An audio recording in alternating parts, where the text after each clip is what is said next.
Good afternoon. I'm very sorry I can't be with you today. Unfortunately, I have duties in Westminster, but I'm delighted to have the opportunity to speak this afternoon. I understand being the first speaker after what was probably a very good lunch, you're probably looking for a bit of a rest. But I've got a few things to say about social value and the Social Value Act. Within a few weeks of becoming a Member of Parliament, I was asked to sign the Private Members Bill book. It all seemed a bit of a mystery at the time, and I completely forgot about signing it. A couple of weeks later, I got a call in the office from the BBC saying, if you're going to do a Private Members Bill, what are you going to do it on? And it's okay to do that in front of selection committees, but when you have a real opportunity to make a change, it takes a bit of thought to get something that will actually make a real difference. Before I was a Member of Parliament, I was a local councillor and understood some of the things about procurement and some of the challenges that local and small organisations would face. I was also, as a candidate, I had the opportunity to go and paint community centres and make a difference there. So I was able to see things from a number of different facets. How the small local community organisation can make a difference and the challenges those organisations face when they are putting forward a tender for something that the local authority needs or perceives a need to achieve. Knowing that I was the first Conservative, there was two other people in front of me, one Liberal and one Labour, I knew that I was going to have time in front of the House to talk about this issue in serious depth. So we had lots and lots of conversations with lots of different organisations, and here is the opportunity to praise Social Enterprise UK for what they've done in making sure their part in making this bill become an act. There's obviously complications along the way. You need to be there on a Friday. That is a major complication, unbelievably, because most of you being constituents yourself would prefer me or your particular Member of Parliament to be visiting schools and hospitals and doing surgeries on a Friday. It's okay as the person who's presenting the bill, but encouraging other members to support is a bit of a challenge. But where the challenge was made a lot easier was having cross-party support. And I know that you'll be hearing from Hazel Blears at the end of the session, but Hazel was absolutely fantastic in making sure that the opposition were as supportive of this bill as I was.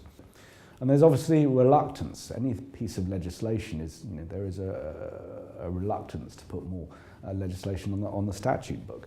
But this seemed to be the right time for what we were trying to do. A very, as Hazel may say later, a very small but perfectly formed bill that went through step after step after step, reading after reading, went into the House of Lords, and from that day we had a piece of law. It's good to be here or speaking to you around this time of the year, because it's a year since this piece of legislation was rolled out to the public sector at large. It's a small bill. It's not talking about strategies, it's not talking about definitions. It's really a work of persuasion. It's a work of trying to change a culture. That culture being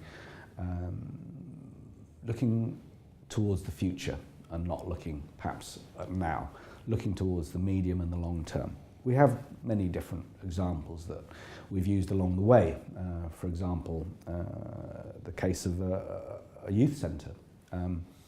Somebody in an office will look at the cost of a youth centre and think we could save money by closing that youth centre.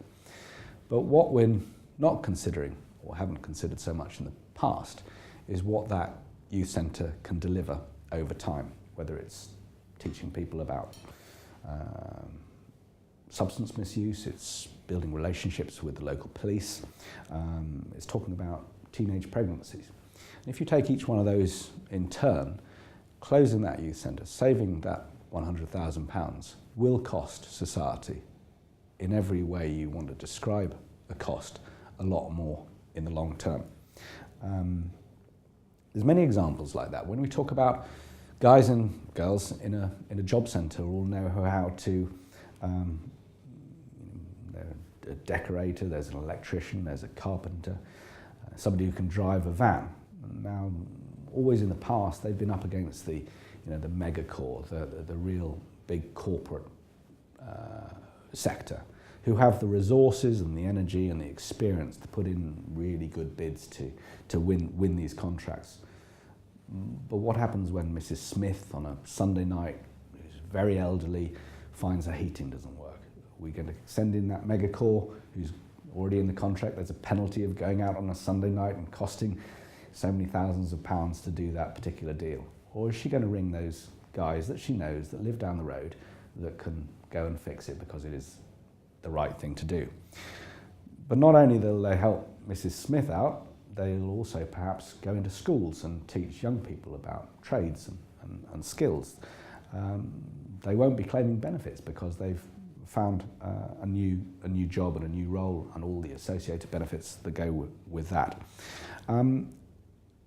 That is, I'm sure, to this audience, the better way of looking at things.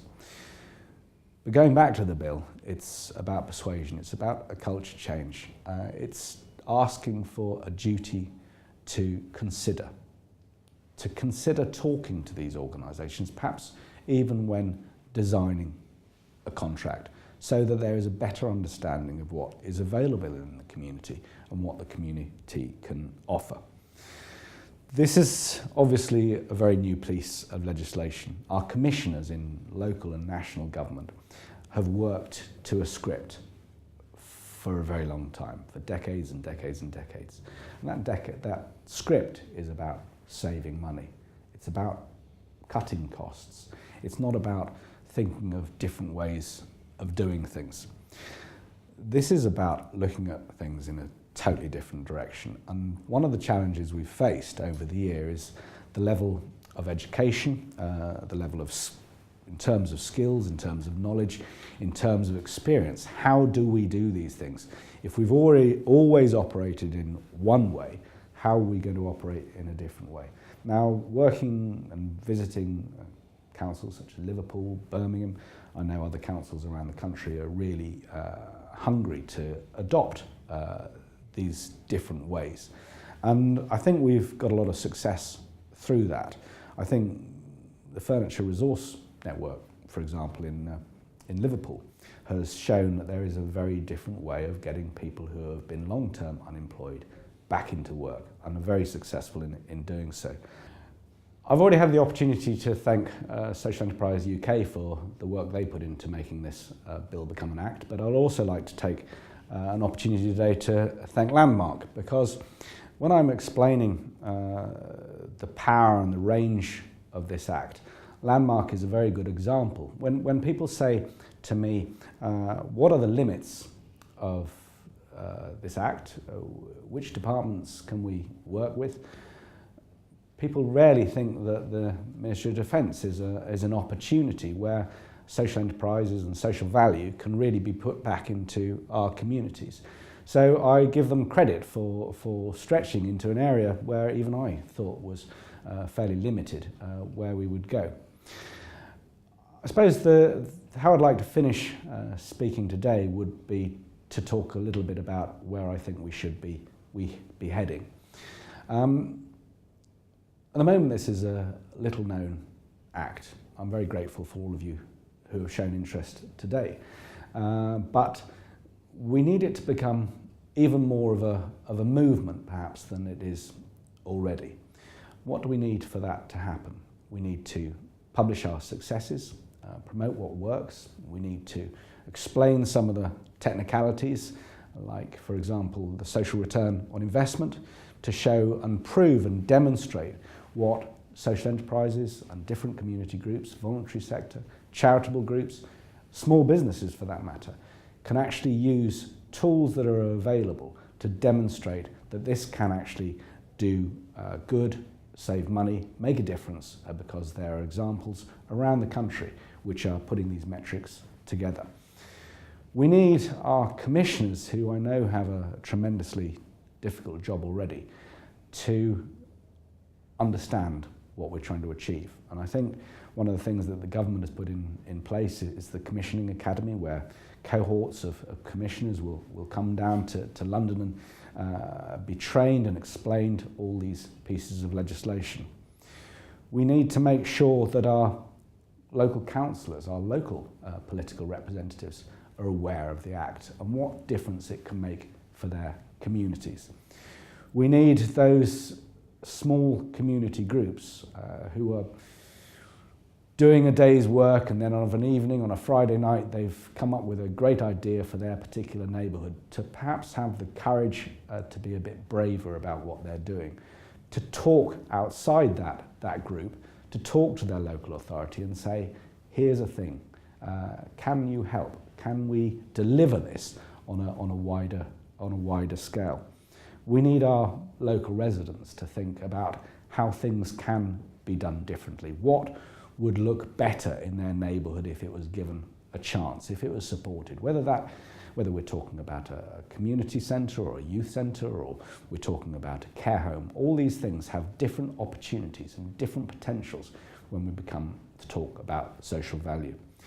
I suppose at the end of the day, I think personally I'm very proud of what has been achieved, not necessarily by the Act, but how there is such an appetite across our country for our neighbourliness, working together, coming up with innovative solutions to some long-term and existing problems.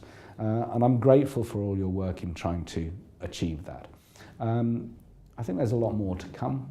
We need to look at thresholds, we need to look at legislation, how this will look in a year's time, 5 years' time, 10 years' time. I know that in terms of the social enterprise sector, it is one of the growing sectors in our economy, and one thing all politicians talk about is about rebalancing the economy, and I think this Act has a major role to play in that.